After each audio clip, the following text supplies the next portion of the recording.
All right, what's up? We're back with another episode of Creating Madness Live. I'm here with my co-host for this week, Brian Bolt.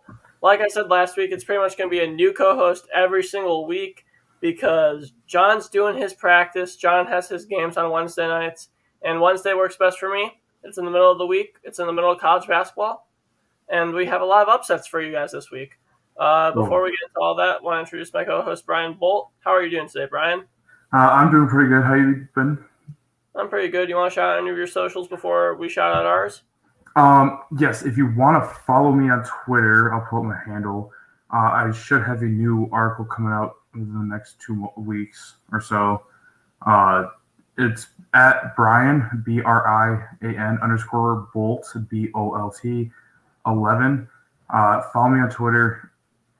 You'll see the posts.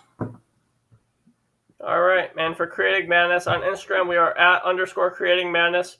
Give that a follow, as well as our Twitter at ATR Madness. Check that out. We are posting constantly anytime there's a new episode, anytime there's a big recruiting news. And Brian got disconnected, but he is back. There we go. So, you know what? Just make sure you check out both of our socials, and let's get right into it. This past week, there's a time for a lot of top 10 matchups. There's a time for a lot of upsets. But let's go right into what was expected and what was probably one of the best games of the week. Number 4 Villanova taking on number 2 UCLA, and number 2 UCLA just handed it to Villanova in overtime, 86-77. The Wildcats had it in the first half, and the second half, it's just UCLA just darted back in those final 4 or 5 minutes. So, Brian, what are your takes on this game? Yeah, and a lot of Villanova fans are like, "What happened? What happened?" Well, Juzang happened. Juzang came to play. He dropped 25 points. He's got his buddy who helped him out a little bit as well. I can't think of the dude's name now. His buddy helped him out a lot. The other guard. So Juzang really stepped up in a big way when they needed him to the most. And honestly, ever since losing Robinson Earl, I don't think Villanova's found their number one guy. They found their team. They haven't found the number one guy, their go-to guy yet. So I think that's why Villanova choked. Yeah, I agree. They have so many guys with Giuseppe, Samuels, and even more. It's just a matter of you don't have that one guy who's going to take the ball and make the opposing team double team you. You have one-on-one with some of the better defenders. Hell, Villanova with Tiger Campbell. He's an incredible defender for being only 5'10".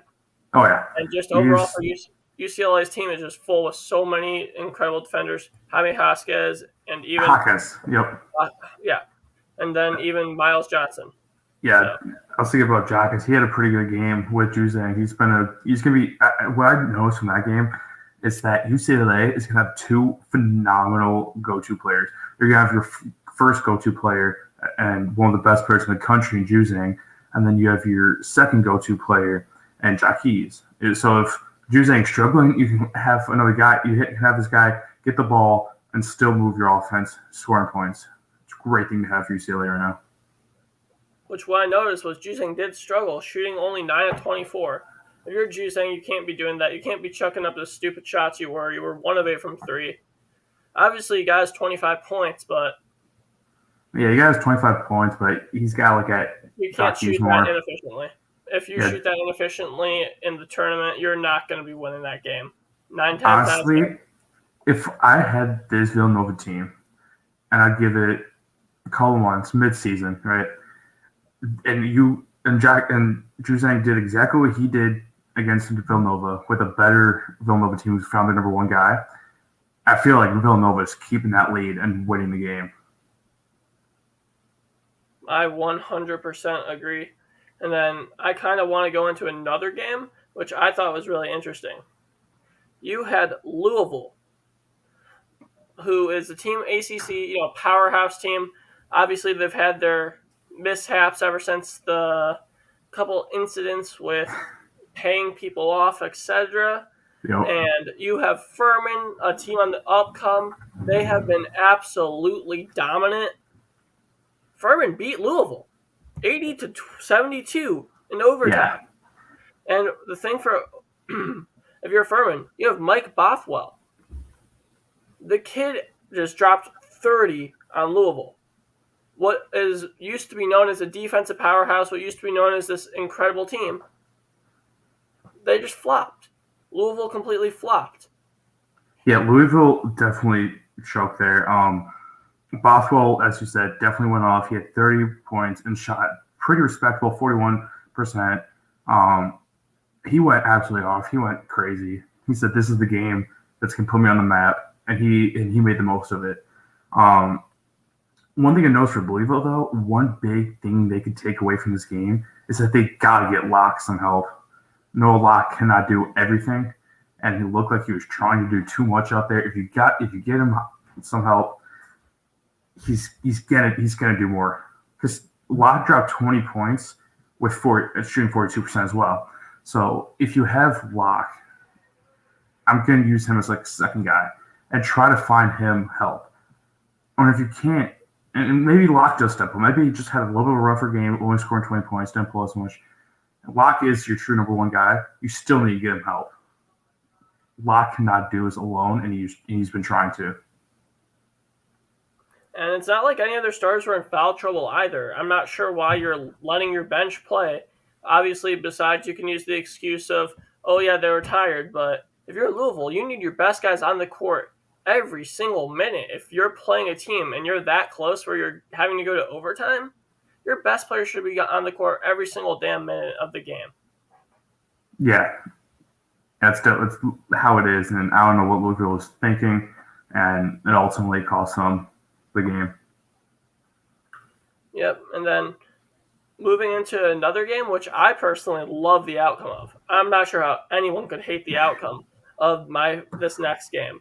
This is the Texas game, because Texas lost to Gonzaga.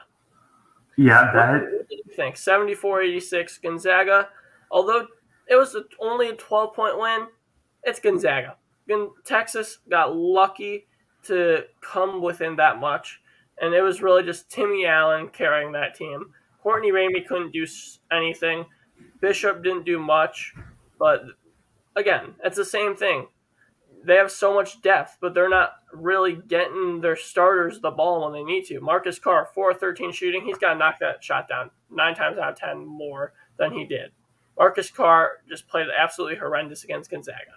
And obviously, Drew Timme with 37 against Texas. Drew Timme's an early front runner for National Player of the Year. Yeah. One thing I noticed from this game, one thing I started thinking a couple seasons ago, and that I'm still sticking by to this day, you got to move Gonzaga to the Pac-12. They're just dominating the WCC, I believe they're in. They're just dominating that. No competition right now. Gonzaga deserves to be in a Power 5 school, and this game proved it. Texas is not a horrible team by any means. They're obviously ranked 8th for a reason. You know, they have the stars like Carr. It's just Gonzaga is so good. Timmy looks like he's in a midseason form already. And then you also have a good performance by Bolton, who dropped 16 points on 6 of 11 shooting. So you have a solid team there in Gonzaga. You have to move into the Pac-12 eventually. And then you have Chet Holmgren, a true freshman, former number 1 overall recruit last season. He's going to start playing a lot better. It's not going to be a good slate for college football, or college basketball, until they get Gonzaga to the Pac-12. Well, here's the problem with that. You mentioned college football. They don't have a football team at Gonzaga. If you're the Pac-12, let's be honest. Besides March Madness, how much revenue is college basketball bringing in? I don't care if you're bringing in the number 1 overall recruit. Unless you're that big of a name like Zion is, I'm sorry, Chet's not that name. Chet will not be that name because that's Zion. I don't think we're going to see a player like Zion for a long time. And I just think if you're Gonzaga, you can't move to the Pac-12 until you're able to bring in enough revenue from that basketball program that would make up enough for the football team. You just got to keep hoping for Timmy dropping 30 points, and then maybe you get that revenue. Very true. And now I want to zoom past this next section, but I cannot. And as an Illinois fan, I'm very disappointed in how the hell you lose as a number 10 team to unranked Marquette. I'm going to go into this every single time that anyone mentions this. So I'm just going to mention it right away and get done with it. Marquette wins 67-66. Horrible officiating, whatever. I can't complain about that because I heard a quote a few days ago, and I 100% agree with this. In any sport, if the refs determine the outcome, that means your team did not play good enough. And that's plain and obvious when you have Andre Curbelo having 7 total turnovers and shooting 4 of 18 from the field. If you're shooting 4 of 18 from the field, you better be passing that ball. You cannot be playing hero ball. You are not the hero of this team. Kofi Cockburn is out. You can't be doing that type of thing. You have Trent Frazier, the senior leader, 23 points per game in that game. Absolutely pathetic performance by the Illini. If I'm an Illini fan, this was absolutely pathetic. They had bad losses at the beginning of last year. It's only the beginning of the season, but just absolutely horrendous. I want to see much better from Illinois once Kofi gets back. As for Marquette, what do we see? We saw Tyler Kolek absolutely played incredible as a freshman, and then Daryl Morcell, who has had Illinois' number ever since he was back in Maryland for those 4 years. Yeah. Daryl Morcell should be an early front runner for the Big East Player of the Year because instead of just being the Defensive Player of the Year, he stepped up his offense and he scored 20 or more in 3 straight games. Yeah, and he was pretty solid in the Big Ten. So now he's moving to the Big East, a little bit weaker conference. And he's still lighting it up, even more so. He's getting his name out there, which is smart. Again, he dropped 21 points on 7 for 12 shooting, 3 for 4 from 3. He lit it up offensively. He's always been known as a good defender. But one thing I noticed from Illinois is it seemed like it was a Frazier game out there where it was, hey, Frazier's doing this. Can you help? Oh, you can't help? All right, maybe next game. That's what I saw personally. And the scoreboard, 66 points, is not the greatest performance in college basketball. I mean, it's not bad by any means, but it's not the greatest. And when Frazier's shooting 23 points, 7-15, 6 from 10 from the 3-point range, you're going to need some help with that, you know? He's not going to do it all. I've yet to see a team win a championship solely off a single person carrying the team. College is a team sport, yeah, but you need 1 or 2 solid guys that stand out if you want to make a push. I did not see that out of Illinois quite yet. When Kofi gets back, then I will. But without Kofi, Illinois is not going to have a good time against teams like Michigan or potentially Ohio State, potentially Michigan State, if Michigan State can figure out their stuff. Illinois needs Kofi back, and that's the biggest thing I saw.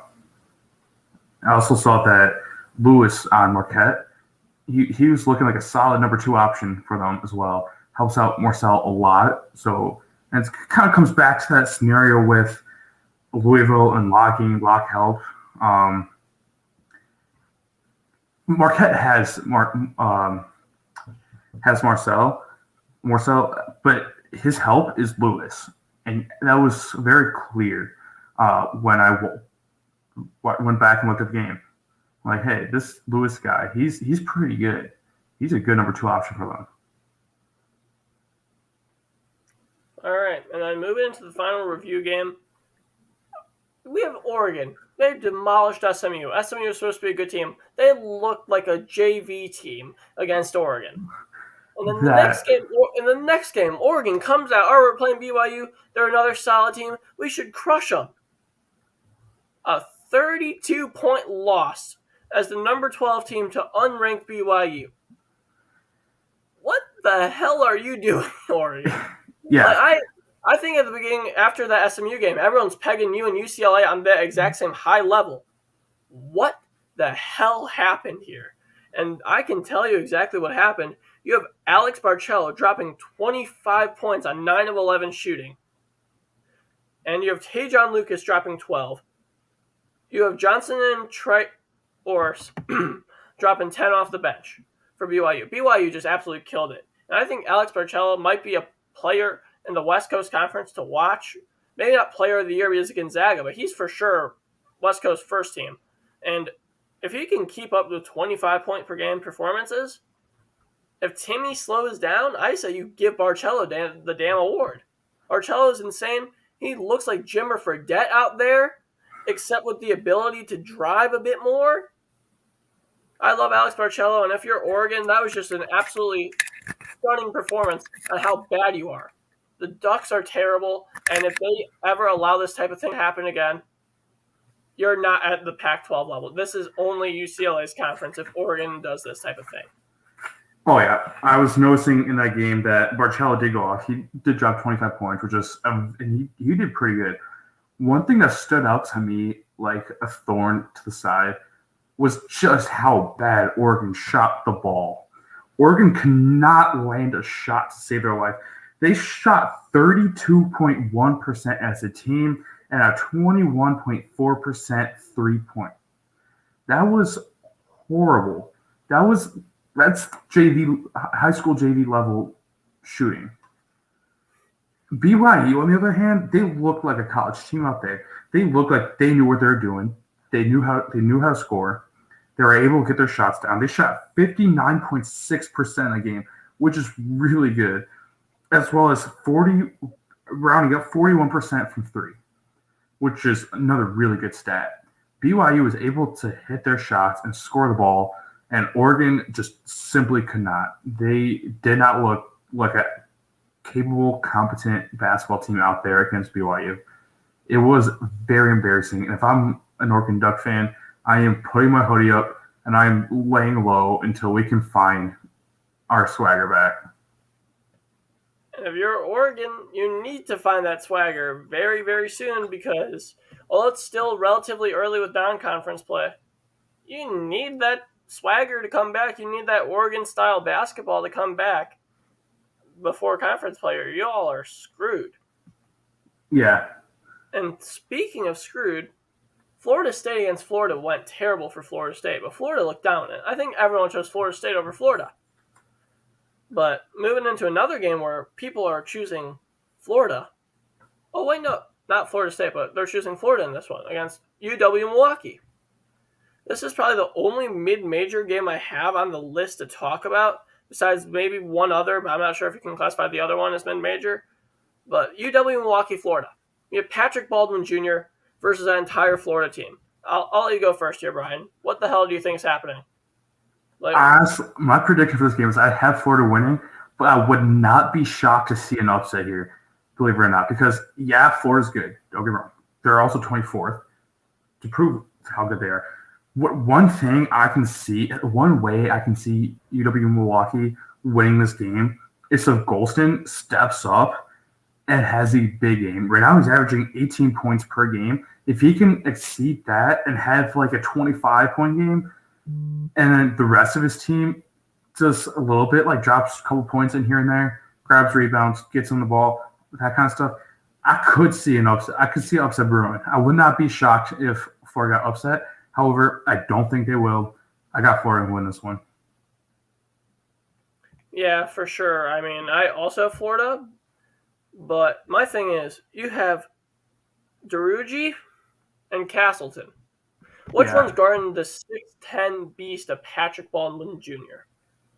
Yeah, Castleton, he's a good athlete on the offensive side of the ball. He's averaging 16.5 points per game, and 60% from the field. Pretty solid stats, right? Defensively, I don't know if he's going to be able to guard that guy. I mean, Baldwin Jr. is 6'10". That's a tall dude. And I just don't think Castleton's going to do it, which is kind of a reason I think an upset could be brewing. I mean, for me, Castleton, against Florida State, he had 6 blocks. So my thought is, I don't think Baldwin's going to be able to get into the paint. Because if Baldwin gets into the paint, he'll be locked up. But if he plays from the outside, I'm not so much sure how Castleton can do. Yeah. All right. Let's move into Ohio State Xavier. What do you think is going on with that? Because I think Xavier is doing. They're pretty underrated. I think we can all agree on. We both can agree on that. They're one of the more underrated teams in the Big East, and we'll get. I'm gonna throw it back to the Michigan game later, but like the Big Ten has been doing absolutely horrendous in the Gavin games against the Big East. And Ohio State. They nearly lost to Akron. Akron's a top team in the MAC, but you still nearly lost to Akron. Yeah. If you're Xavier right here, you should very well probably lose, to be honest. In my opinion, I think they lose because they're without Zach Freemantle. because you're without your best scorer. So now you got to rely on Scruggs to take a majority of that scoring, and you got to rely on your younger guys to step up. Whereas your Ohio State, EJ Liddell, I think that EJ Liddell is just going to end up demolishing pretty much anything Xavier has to offer. Because if you're EJ Liddell, let's just see.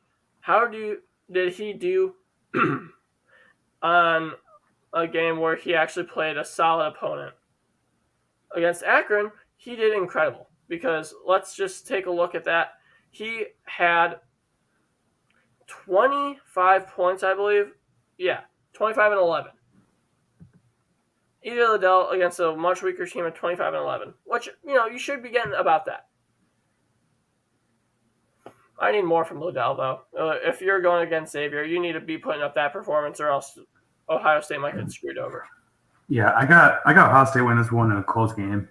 I think, like you said, Scruggs, he's going to need to be good. He's going to need to step up in a big way. However, for Ohio State, the trio of Liddell, Swing, and Key, they might just overpower Xavier. I don't see. I could see an upset brewing if the basketball gods are upon Xavier to that game.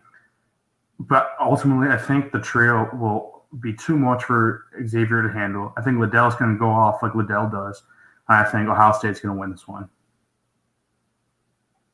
All right, and moving into another Ohio school, you got the Ohio Bobcats taking on number 13 Kentucky. Obviously, I think we both have Kentucky. But my question is, how well is TyTy Washington going to be able to defend Mark Sears? Sears averaging 19-plus points a game. He's looking like he could very well be the Jason Preston of this year if this rate continues. And would I be surprised? No, because Mark Sears had a solid year last year too. Mark Sears is probably one of the most underrated players in the entire NCAA. And I think that he's going to be able to torch Kentucky's defense. But the one thing Ohio does not have is someone that can out-rebound Oscar Tshiebwe. Because if you just look, Jason Carter, what's a 6'8", 227 going to do against the Oscar Tshiebwe beast that his worst rebounding game has been 16? He got 20 rebounds against Duke. I don't think there's anyone on this Ohio team that's going to be able to out-rebound him, and I just think having Oscar Tshiebwe alone is going to be the guy to win Kentucky their game. Yeah, actually, I have Kentucky win this one by about 10 to 15 points. Around that area, I wouldn't be surprised if they just blew that off the roof and went by like 20 plus. Like I said, Oscar is going to be a big part of this game. He's going to be a big factor. But one member of that Kentucky team that's going to be a difference maker to see how much they win by, and even going forward in the rest of the season as well, is Wheeler. Wheeler will need to be a difference maker in his game if they want to exceed the 15-point win that I think they're going to have. Tshiebwe, he's a phenomenal athlete. He is just, God give him great talents. Coach John Capillari, he knows how to produce players. He knows how to make players much better, make sure they reach their full potential. When Oscar reaches his full potential, it's gonna be a scary sight. And then for Ohio, you gotta hope Sears steps up and becomes a leader. If they want any chance of upsetting Kentucky, Sears will need to step up and be a leader. There's just no way around it. He is probably their best player, in my opinion. And he's got to step up and play like that. However, I don't know if Tshiebwe and Wheeler and I got Kentucky by a blowout. There's no chance for Ohio. And then let's move into the UNLV Michigan game. But wait, I didn't want to mention this earlier just because I know you're from Michigan. So I wanted this to be as painful as possible so I can make it as sweet as possible as an Illinois fan. So I don't have to wallow in the shame of being the only top 10 Big Ten team to lose to an unranked Big East team. 67-65. What the hell, from your perspective, living in Michigan, what the hell happened from Michigan? The only two positives I got out of that Michigan game was Dickinson and Jones. I had nothing else from Michigan. They were just not on their game whatsoever. Defensively, we could not stop Roden that well. He went up for 16 points and 5 rebounds. Well, but the only two positives I got from Michigan were Dickinson dropped 18 points and 9 rebounds, and Jones dropped 11 points and snagged 12 rebounds. And for a guard, that's pretty good. So that's the only two positives I got. Michigan's they got to come together a little bit more. Seton Hall has already came together. They played their version of basketball against Michigan, and it worked. If Michigan's going to keep playing this game of basketball, it's going to be a rough chance for us to make March Madness at all. Dickinson and Jones may have played good against Seton Hall. However, I need to see more from Johns, especially Johns and Brooks. Because those two... Brooks shot incredible, though. 7 for 15, 17 points. Missed that stat. Definitely missed that stat. So you have 3 good players, 3 positives. It's just the 3 players' performances. As a team, defensively especially, we got to step up. We got to grab more rebounds. Offensively, we got to move the ball a little bit more. Give those 3 players the ball. Give those 3 players the ball. And if we're talking about the UNLV game, after watching the Seton Hall game, I got Michigan winning in a less than a 10-point game. I think Michigan's going to win in a very close game, a closer game than I would hope to watch. I think Dickinson's already Michigan's guy, but I think he will be even more so against UNLV if they want to win. I feel like he's going to have to step up and really push the ball into the paint and grab a lot of rebounds. He's going to have to do that. He's got to make sure he blocks out. You have to rely on Jones and Brooks, and have those two both have a good shooting day. Make sure they're back into their normal self, and then you have a chance to win by over 10. However, if UNLV wants to upset Michigan, you have to hope Hamilton goes berserk. Because Hamilton, he's probably their best offensive threat, probably their best player, to be honest. But he'll need to go off if he wants to beat us, Michigan. He's a great shooter, but ultimately, I don't know if he's going to be good enough to stop Dickinson, Brooks, and Jones. Yeah, I agree. But just going back, so I can get my take on Seton Hall game just because I need something to make me happier.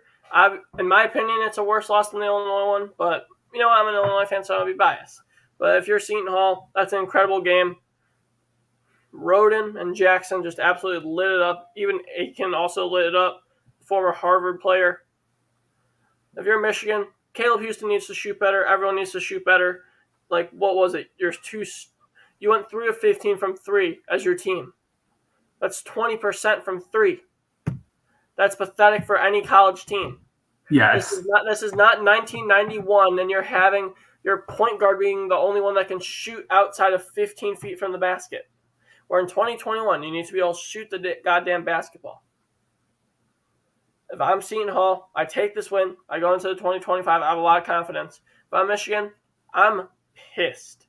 Like, I would have said, if this upset didn't happen, Michigan's on upset alert with Hamilton, Williams, McCabe, and Ham all having the potential to go off. I don't care what the hell they do. This is Michigan. They're pissed. They want this win. They need this win. Because if you're Michigan, if you lose to 2 unranked teams in a row, I don't think anyone's taking them serious. I don't think there's a single person in this country that can take that Michigan team seriously. Yeah, I don't see Juwan letting it slide. If it does happen, people are going to start taking them as a joke. They're not going to be taking them seriously, and Juwan's going to bite them in the tail. So, but ultimately, I don't think Juwan wants to have to bite them in the tail. I don't think Juwan wants to be like, yeah, don't take us seriously. He wants to be the best coach, as everybody wants to be. He wants to have the best team. This game against UNLV is a must-win game for them. Or it's like you said, they won't be taken seriously. This also will play into March Madness down the road as well. Because if you look back, if it's a tiebreaker in March Madness, and you look back at Michigan and like, oh, these guys lost to unranked Seton Hall, and then they lost to UNLV. All right, let's bump them down, or they're first four in type deal. This plays out really. This will play out long term into March Madness, and where they're getting ranked and seeded. For sure. And then just moving in, for time's sake, let's move right into Illinois, Cincinnati preview. You have David DeJulius, you have Jeremiah Davenport, and then you have Oga Ogiyama for Cincinnati. Those are their top three. Oga Ogiyama, the tallest out of the three, at a solid 6'9". Not bad height for a forward. This is Kofi Coburn's first game back, after an undeserved suspension for donating money. Thank you, NCAA. You have a pissed-off Kofi Coburn, and he is going to drop 30 and 15 on Cincinnati. You calling it right now? I'm calling it right now that Cincinnati is going to get their butts handed to them. And I think that Curbelo is having a bounce-back game. I think Curbelo has 10, 12 assists to Kofi, not to Kofi, but throughout the entire game. So I think this is Illinois' game. I think Trent, Curbelo, everyone. I think Coleman pops off. I think every single player pops off. This is going to be Kofi's game. Yeah, you mentioned a player on Cincinnati that stood out to me, David Julius. I remember watching him at Michigan at first. He was a mediocre player, and with Colby Cochran coming back, and then you also have Frazier coming off a 23-point game, you're going to have two guys that are hungry for another win. Frazier wants to bounce back after a Marquette loss, and then you have Cochran, who's coming back after being suspended for donating money. You have two guys that are hungry and want to win and are pissed off. Cincinnati's they're going to be terrified. I would be terrified of Cincinnati right now, if I'm being completely honest. However, Illinois is in a very similar stance to Michigan right now. If Illinois loses this game as well, teams are going to stop taking them as seriously as well. This will also play into March Madness. And so this is another must-win game for Illinois, which is going to make them even hungrier to win, which is why I got them winning by about 20 points. Yeah, for sure. And then just moving in, I have a lot of Big Ten games on the preview list. Really, Big Ten needs a bounce-back week. They are pathetic this past week. And you got Ohio State versus Seton Hall. How glorious would it be for Ohio State to just be able to make fun of Michigan? Hey, we beat Seton Hall. What did you do? Yeah. That's just another thing that can hold over Michigan fans' heads. First, you got college football, and now you got being Seton Hall. Yep. And for Seton Hall, they have 1, 2, 3, 4, 5, 6, 7 scorers that score 9 or more points a game. And if you are Ohio State, what do you have? E.J. Liddell and Zed Key. Those are your only two players averaging 9 or more points a game, not double digits a game. Because the rest of that team, I'm not going to call them bad at all. But it's a bunch of role players. It's role players plus E.J. Liddell. It's E.J. Liddell and friends. That's what this Ohio State team is. Yeah, Liddell's definitely – he stepped up a lot in March Madness. Why he's getting this big of a role now. He needs to be on his game to prevent this game from going to an upset. Seton Hall, after what we saw against Michigan, we all know they have the potential to upset Ohio State. They are 3-0 still. They have plenty of talent, more than any amount of talent to beat Ohio State right now in this game. But Liddell is on his game, doing what Liddell does best, is being Liddell, scoring and rebounding and blocking here and there. If Liddell does what Liddell does best, Ohio State will prevent that upset. However, if you want an upset for Seton Hall, the biggest key I would say for this game is they need Aiken to go off. Yeah, I agree. It's Aiken's 6th season because redshirt plus injury plus COVID plus whatever the hell is going on with that. Yeah. So I'm just going to say Bryce Aiken leads the Seton Hall team to an upset win over the Ohio State Buckeyes. You think it's going to be an upset? I'm calling it just so that I can say that both Ohio State and Michigan suck, but, that's just me. I'm also calling it. I put that down on my paper too. Seton Hall upsets Buckeyes. Yep. And then let's move right on to another very, very, very fun game. Gonzaga at number 1 playing number 2 UCLA. This game is about to be so much fun to watch.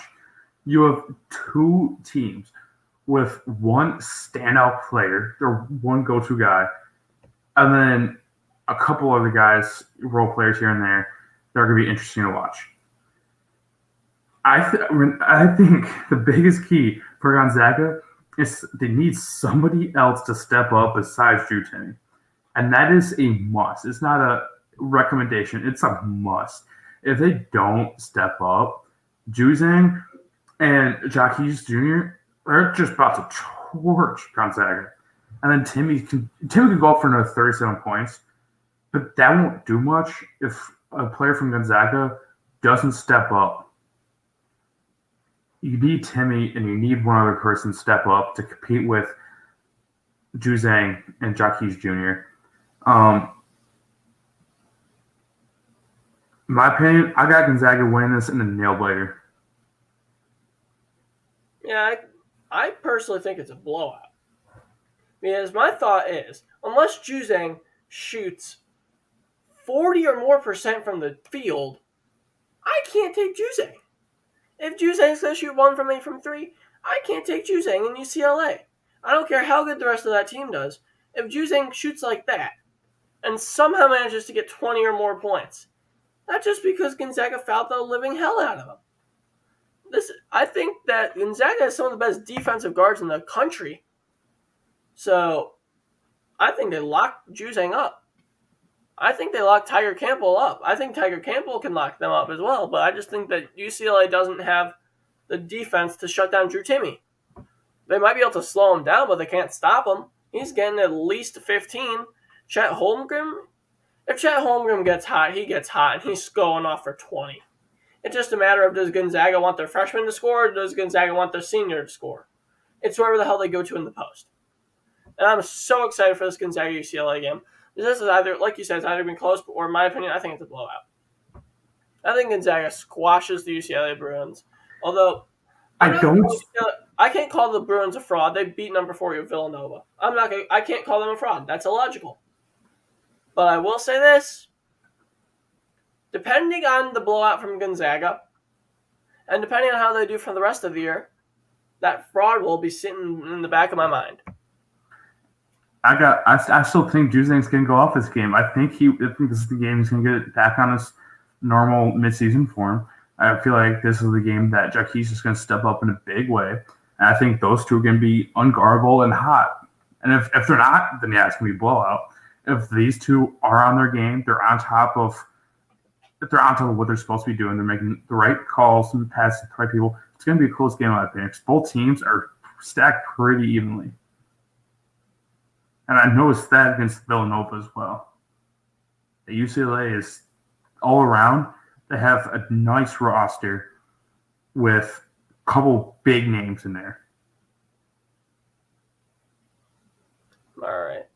Finally, let's move on to a game that should be an obvious, but you never know.